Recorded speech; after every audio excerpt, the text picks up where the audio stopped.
Hello students, आज के class में सीखेंगे हम लोग इलेक्ट्रॉनिक इफेक्ट्स के बारे में। तो इलेक्ट्रॉनिक इफेक्ट्स बहुत इंपॉर्टेंट पार्ट है ऑर्गेनिक का, क्योंकि इसके हेल्प से हम लोग stability of charges, acidic strength, basic strength, reactivity बहुत कुछ समझते हैं। ठीक है, तो सबसे पहले जान लेते हैं हम लोग कि इलेक्ट्रॉनिक इफेक्ट्स होता क्या है। ठीक है, तो इफेक्ट्स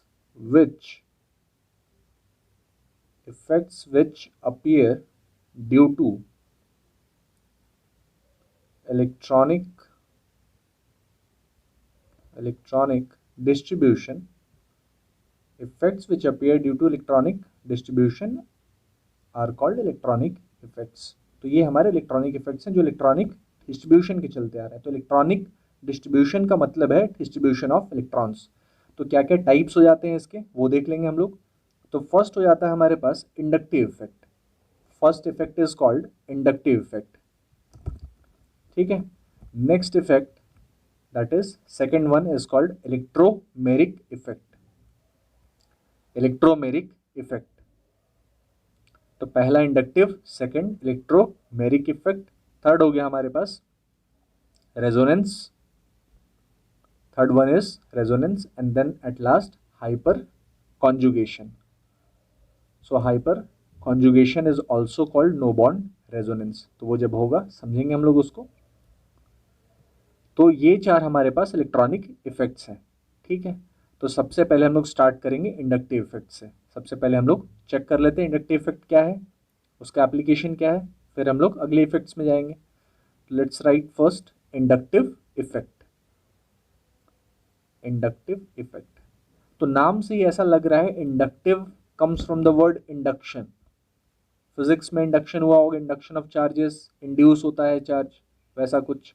तो उसी टाइप का यहाँ पे भी कुछ है। एक एग्जाम्पल ले लेते हैं हम लोग, समझने में थोड़ी आसानी हो जाएगी। तो एक एग्जाम्पल लेते हैं, लेट से अपने पास सी और एक्स अटैच है। एक्स मान लीजिए हेलोजन है, मोर इलेक्ट्रोनेगेटिव आटम एक हो गया एक्स हमारे पास, जैसे fluorine, chlorine, it can be anything. तो कार्बन से आपने एक मोर इलेक्ट्रोनेगेटिव आटम अटैच कर दिया। ठीक है, कार्बन यहाँ पे क्या हो जाएगा फिर, लेस इलेक्ट्रोनेगेटिव आटम। तो कार्बन लेस इलेक्ट्रोनेगेटिव हो गया और एक्स हमारे पास मोर इलेक्ट्रोनेगेटिव आटम हो गया। तो due to high electronegativity of X, ये सिग्मा बॉन्ड जो बना है सी और एक्स के बीच में, उसमें क्या होगा, इस बॉन्ड के इलेक्ट्रॉन शिफ्ट कर जाएंगे एक्स के तरफ, जिसके चलते उसके ऊपर चार्ज स्लाइटली नेगेटिव आ गया और कार्बन पे चार्ज स्लाइट पॉजिटिव चार्ज आ गया। तो इससे क्या हो गया, ये बॉन्ड पोलर हो गया, डाइपोल फॉर्म हो गया यहाँ पे। तो due to shift of charge, जो चार्ज यहाँ पे शिफ्ट हुआ हमारा, due to shifting of electrons, dipole will be formed. एक डाइपोल बन गया हमारे पास, डाइपोल इज क्रिएटेड। डाइपोल का मतलब दो पोल है ऑपोजिट चार्जेस के साथ। ठीक है,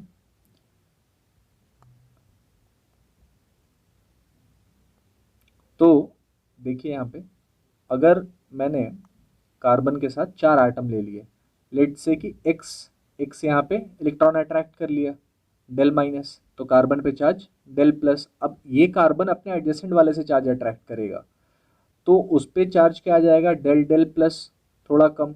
वो एडजेसेंट वाले से किया तो वहाँ पे ट्रिपल डेल प्लस हो गया। और फोर्थ थर्ड आइटम के बाद ऑलमोस्ट हमारे पास इंडक्टिव इफेक्ट नेग्लिजिबल हो जाता है, उसका कोई इफेक्ट होता नहीं है।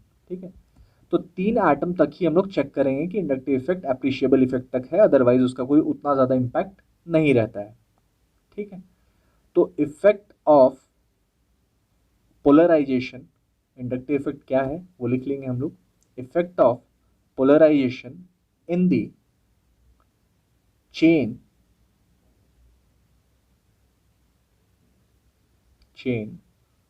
Due to dipole is called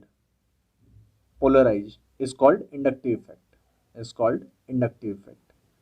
तो ये हमारा इंडक्टिव इफेक्ट हो गया। ठीक है,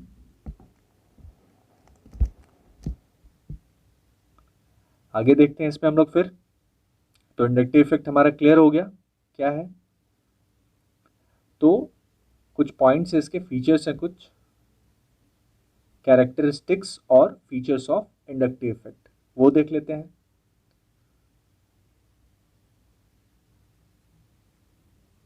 तो तो फर्स्ट पॉइंट हमारे पास जो आ जाता है ये क्या होगा, it is a permanent effect, मतलब इंडक्टिव इफेक्ट हमेशा ही होगा चाहे रिएक्शन हो रहा हो या ना हो रहा हो। Second point is distance dependent effect, मतलब डिस्टेंस के हिसाब से इसका इफेक्ट कम ज़्यादा हो सकता है। Negligible, negligible after 3 carbon atoms, 3 carbon atoms के बाद इसका इफेक्ट कुछ उतना इंपॉर्टेंट नहीं रह जाएगा, बहुत कम इफेक्ट हो जाएगा, तो हमारे लिए कोई प्रैक्टिकल इंपॉर्टेंस उसका रहेगा नहीं। ठीक है, थर्ड पॉइंट क्या हो जाएगा फिर, थर्ड पॉइंट देख लेते हैं। Operate through sigma bond electrons. याद रखना है inductive effect operates through sigma bond electron, और ये पाई बॉन्ड को बिल्कुल अफेक्ट नहीं करता है, डजेंट अफेक्ट पाई बॉन्ड। ठीक है, परमानेंट इफेक्ट है और सिग्मा बॉन्ड के थ्रू ऑपरेट कर रहा है, और यहाँ पे इलेक्ट्रॉन शिफ्ट हो रहे हैं। फोर्थ पॉइंट क्या हो जाएगा, रेफरेंस स्टैंडर्ड हमारा जो होता है इंडक्टिव इफेक्ट के लिए, it is C and H bond, carbon hydrogen bond, और हम लोग मानते हैं कि हाइड्रोजन का इंडक्टिव इफेक्ट है 0। ठीक है, तो reference standard is carbon hydrogen bond and inductive effect of hydrogen is taken to be 0। ये मान लेते हैं हम लोग कि इसका 0 है। ठीक है, इज कंसिडर्ड 0।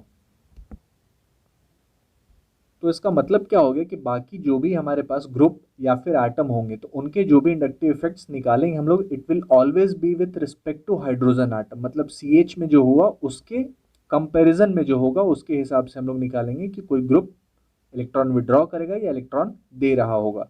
तो इंडक्टिव इफेक्ट हमारा दो टाइप में अरेंज हो सकता है। फर्स्ट हो जाएगा टाइप ऑफ इंडक्टिव इफेक्ट में, first point is plus I effect, plus I effect, and the second is negative I effect, minus I effect. तो इंडक्टिव इफेक्ट ये दो टाइप्स के हो गए हमारे पास, प्लस आई इफेक्ट हो गया और नेगेटिव आई इफेक्ट हो गया। ठीक है, तो इन इफेक्ट्स में इंडिविजुअली हम लोग आते हैं। फिर प्लस आई इफेक्ट क्या है, तो plus I effect is also called electron releasing effect, ऐसा भी बोलेंगे हम लोग। तो इसमें क्या हो रहा है, group which releases electrons or electron cloud are called plus I effect groups, whereas group which withdraws electron cloud are called negative I effect. मतलब प्लस आई इफेक्ट वाले ग्रुप जो हैं वो इलेक्ट्रॉन देते हैं, और नेगेटिव आई इफेक्ट वाले जो हैं वो इलेक्ट्रॉन क्लाउड को अपने तरफ खींच लेते हैं। ठीक है, तो इसमें देख लेते हैं। तो प्लस आई इफेक्ट में क्या हुआ, it will increase the electron density.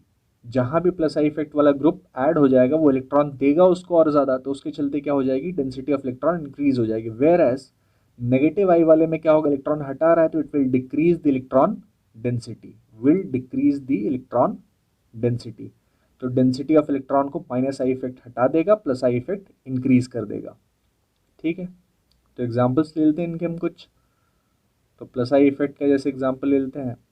अच्छा, इसमें एक और पॉइंट है वो देख लेते हैं पहले, एटम्स और, हाँ प्लस आई इफेक्ट ग्रुप होता क्या है वो समझ लेते हैं पहले। एटम्स और ग्रुप ऑफ एटम्स विच और whose electron attracting ability, atoms और group of atoms whose electron attracting ability is less than hydrogen atom are called plus I effect group. तो वैसे एटम या ग्रुप ऑफ एटम जिनका electron attracting ability hydrogen से कम होता है उसको बोलते हैं हम लोग plus I effect group. Similarly negative I में भी आ जाएंगे हम लोग। इसमें क्या हो जाएगा कि इलेक्ट्रॉन अट्रैक्टिंग एबिलिटी हाइड्रोजन से ज़्यादा हो जाएगी। तो एटम और group of atoms whose electron attracting ability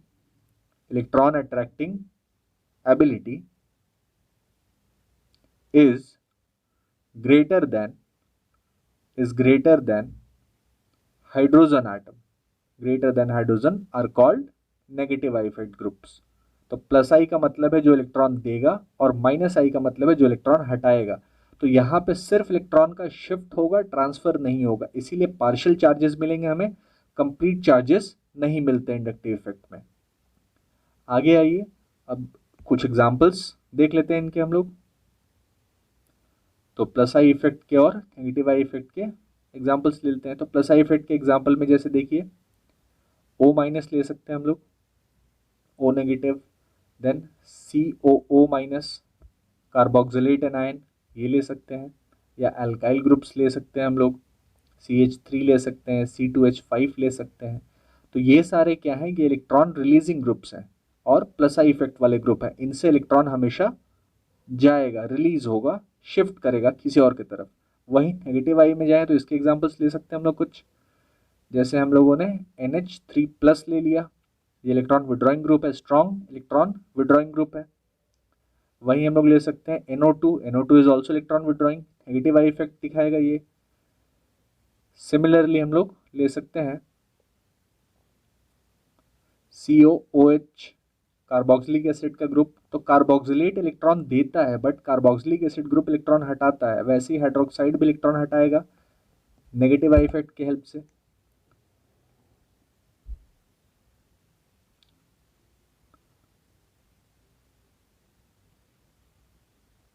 तो एक एग्जांपल ले, अगर हम लोग यहाँ पे कार्बोक्सिलिक एसिड ग्रुप मैंने ऐड कर दिया कार्बन के चेन के साथ, तो कार्बोक्सिलिक एसिड क्या करेगा, इलेक्ट्रॉन विड्रॉइंग ग्रुप है। और वैसा ही एक एग्जांपल ले लिया, कार्बोक्सिलेट आयन मैंने ऐड कर दिया कार्बन के चेन के साथ, तो carboxylic acid will withdraw the electron, वो खींचेगा अपने तरफ, जिसके चलते कार्बन पे चार्जेस पॉजिटिव आएंगे। तो कार्बन पे चार्जेस पॉजिटिव आ गए, del del plus, triple del plus वैसा हो जाएगा। बट कार्बोक्सिलेट आयन अगर रहा तो ये इलेक्ट्रॉन देगा, तो जिसके चलते कार्बन पे charge del minus, negative charges आएंगे। ठीक है, तो सिमिलर ग्रुप बट चार्जेस अलग हो गए, हाइड्रोजन हट गया, तो उसके चलते इफेक्ट्स भी यहाँ पर अलग हो गए। एक में इफेक्ट नेगेटिव आई रहा और एक में इफेक्ट हमारे पास प्लस आई इफेक्ट हो गया। नेक्स्ट चलते हैं हम लोग आगे फिर।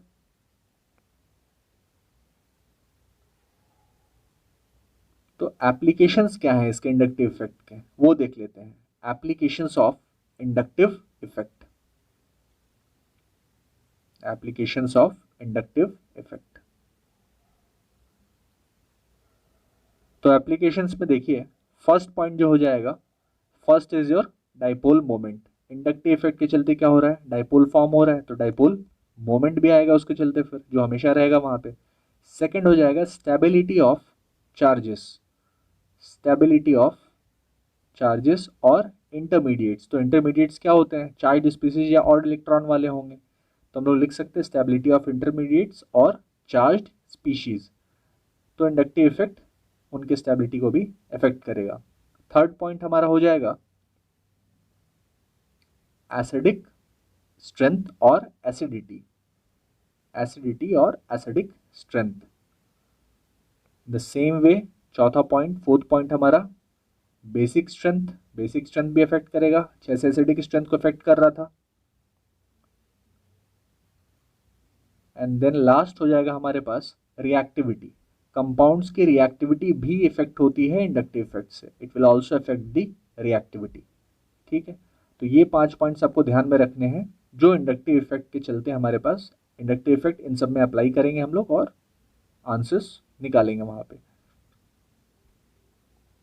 तो एक शॉर्ट टेबल अगर हम लोग फॉर्म कर लें चार्जेस के लिए और एसिडिक और बेसिक स्ट्रेंथ के लिए तो इजी होगा। एक टेबल हम लोग ड्रॉ कर लेते हैं यहाँ पे। ठीक है, तो प्लस आई इफेक्ट ले लिया मैंने, minus I effect, then columns बना लेंगे हम लोग चार, दो चार्जेस के लिए, एक एसिडिक स्ट्रेंथ के लिए और एक बेसिक स्ट्रेंथ के लिए। तो ये टेबल आप याद रखेंगे, इजी होगा प्रॉब्लम सॉल्व करने में। तो फर्स्ट ले लेते हैं हम लोग स्टेबिलिटी ऑफ चार्जेस, और ये हो गया आपका एसिडिक स्ट्रेंथ या acidic nature and basic nature और बेसिक स्ट्रेंथ। ठीक है, तो चार्जेस में क्या हो जाएंगे, पॉजिटिव चार्ज और नेगेटिव चार्ज हो जाएगा, लिख लेंगे उसको भी। पॉजिटिव चार्ज और ये हो गया नेगेटिव चार्ज। तो प्लस आई इफेक्ट देखिए, अगर प्लस आई इफेक्ट रहा तो it will stabilise the positive charge, increase the stability, but it will decrease the stability of negative charge. Plus I effect will decrease the acidic nature whereas it will increase the basic nature, basic nature ये increase करेगा। तो minus I effect में just उल्टा, it will decrease the stability of plus I positive charge, it will increase the stability of negative charge, acidic nature increase, basic nature decrease होगा यहाँ पे, ठीक है। तो ये टेबल आप याद रख सकते हैं, काफ़ी हेल्पफुल होगा। तो एक सवाल लें अगर हम लोग समझने के लिए, इसको एक प्रॉब्लम ले लेते हैं यहाँ पे। विच इज मोर एसिडिक, कौन ज्यादा एसिडिक है, ethanol which is an alcohol और वाटर। तो मैंने C2H5OH इथेनॉल ले लिया और मैंने वाटर ले लिया, और अपने को चेक करना है कि इन दोनों में से एसिडिटी किसकी है ये। तो आइए देखते हैं इसको। C2H5OH, ठीक है, और वैसे ही अपने पास वाटर हो जाएगा HOH। तो एक जगह H ऑक्सीजन से अटैच हो गया अपना अल्कोहल में, और सिमिलरली उसी टाइप से हमारे पास वाटर में भी अटैच है। C2H5OH यहाँ पे हो गया, और सिमिलरली हम लोग यहाँ पर HOH ले सकते हैं। तो C2H5 जो ग्रुप है हमारे पास, और यहाँ पर H ग्रुप है, तो ये दो ग्रुप्स हैं। H का इंडक्टिव इफेक्ट तो कुछ नहीं होता है, C2H5 का प्लस आई इफेक्ट है हमारे पास। तो अब दोनों अगर एसिड के टाइप एक्ट करेंगे, H का आई इफेक्ट ज़ीरो है, ये कुछ नहीं होगा। तो अगर दोनों एसिड के टाइप एक्ट करेंगे तो H को हटाना पड़ेगा। तो H हटाने के बाद जो बचेगा हमारे पास C2H5O- एल्कोक्साइड आयन, इथॉक्साइड, और वैसे ही H2O से H+ हटा के हमारे पास हाइड्रोक्साइड OH- मिला। तो एसिड से H+ हटाने के बाद जो पार्ट मिलते हैं उसको बोलते थे कॉन्जुगेट बेस। तो अपने को चेक करना है कॉन्जुगेट बेस की स्टेबिलिटी। तो दोनों में सेम एटम पे चार्ज है, ऑक्सीजन पे चार्ज है, तो अपना क्या होता था, स्टेबिलिटी जितनी ज़्यादा होगी बेस की वो उतना वीक होगा। अब OH- और C2H5O- में से ज़्यादा स्टेबल कौन सा, हाइड्रोक्साइड, क्योंकि हाइड्रोक्साइड में नेगेटिव चार्ज है, कोई आई इफेक्ट नहीं है। बट एल्कोक्साइड में नेगेटिव चार्ज O पे ही है, लेकिन वहाँ पे प्लस आई इफेक्ट हो गया। तो प्लस आई इफेक्ट के चलते C2H5O- कम स्टेबल है। तो plus I effect of C2H5O- C2H5 will decrease the stability of C2H5O-। तो यहाँ पे अल्काइल ग्रुप का प्लस आई इफेक्ट जो था उसने अल्कोक्साइड की स्टेबिलिटी को डिक्रीज कर दिया। तो जो कम स्टेबल होता है वो स्ट्रांग होता है, और जो ज़्यादा स्टेबल होता है वो वीक होता है। तो इसका मतलब क्या हमारा, alkoxide will be a stronger base than hydroxide. तो C2H5O- जो हो गया अल्कोक्साइड आयन, ये हमारा ज़्यादा स्ट्रॉन्गर बेस है हाइड्रोक्साइड से, is a stronger base than hydroxide. तो जिसका बेस स्ट्रॉन्ग उसका एसिड वीक। तो अगर अल्कोक्साइड हाइड्रोक्साइड से ज़्यादा स्ट्रॉन्ग है, इसका मतलब सिंपल सा ये है कि वाटर ज़्यादा एसिडिक होगा as that of your alcohol. Opposite होता था रिलेशन हमारा एसिड और बेस में, ये ऑलरेडी हो चुका है। तो इसका मतलब हो गया, ऑलरेडी समझ चुके थे हम लोग ये, कि स्ट्रॉन्ग कॉन्जुगेट अगर रहा तो इसका मतलब, अगर स्ट्रॉन्ग कॉन्जुगेट बेस है तो उसका एसिड वीक हो जाएगा, और वीक कॉन्जुगेट बेस होगा तो उसका एसिड स्ट्रॉन्ग हो जाएगा। तो इसका सिंपल सा मतलब, एल्कोक्साइड स्ट्रॉन्ग बेस है तो अल्कोहल वीक एसिड हो गया। इसीलिए हमारा water will be stronger acid than alcohol. H2O is a stronger acid than alcohol.